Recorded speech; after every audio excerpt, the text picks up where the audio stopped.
September 15ஆம் தேதிக்கான ஜீவ ஊற்று ஒரு நிமிட வேத தியானம். எசேக்கியேல் 34:11. இதோ நானே என் ஆடுகளை விசாரித்து அவைகளை தேடி பார்ப்பேன் என்பதே. மந்தையை விசாரிப்பதென்றால் வெறுமனே மந்தை செய்கிற தவறுகளையும் அக்கிரமங்களையும் மாத்திரமே உன்னிப்பாக கண்டு விசாரிக்கிறவர்களாக இருந்துவிடக்கூடாது.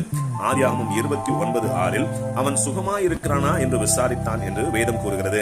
மந்தையின் நலன் விசாரிக்க வேண்டும். பலவிதமான காயங்களினால் உண்டாகிற வலிகளையும் வேதனைகளையும் சந்திக்கிற மந்தை தான் கைவிடப்பட்டதை போன்ற உணர்வுடன் கலங்கி கொண்டிருக்கும். அதனை மாய்மாலம் இல்லாத உள்ளன்போடு விசாரிக்க வேண்டும். அடுத்ததாக ஆதியாகமம் 49:16 தன் ஜனத்தை நியாயம் விசாரிப்பான் என்று வேதத்தில் எழுதப்பட்டுள்ளது.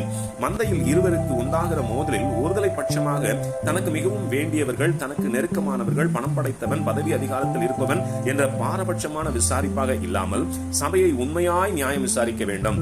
மந்தையின் குற்றத்தை கண்டு விசாரிப்பதாக இருந்தாலும் சரி, சுகம் விசாரிப்பதாக இருந்தாலும் சரி, நியாயம் விசாரிப்பதாக இருந்தாலும் சரி, இவைகளில் உண்மையான அன்பு பிரதானமாக இருக்க வேண்டும்.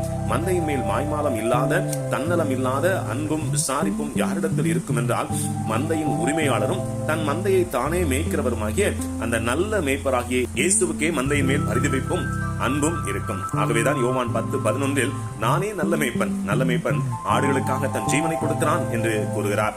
இந்த நல்ல மேய்ப்பனே தன் மந்தையிலிருந்து காணாமல் போன ஒரு ஆடாக இருந்தாலும் அதை கண்டுபிடித்து மார்போடு அணைத்து காப்பாற்றி திரும்ப தன் மந்தையில் சேர்க்கும் வரை ஓயமாட்டார். இப்படிப்பட்ட மாசற்ற மகத்துவமான நல்ல மேய்ப்பரின் பாதத்தில் எப்போதும் அமர்ந்து பாக்கியத்தையும் நன்மைகளையும் சுதந்தரிப்போம். ஆமேன். அல்லேலூயா.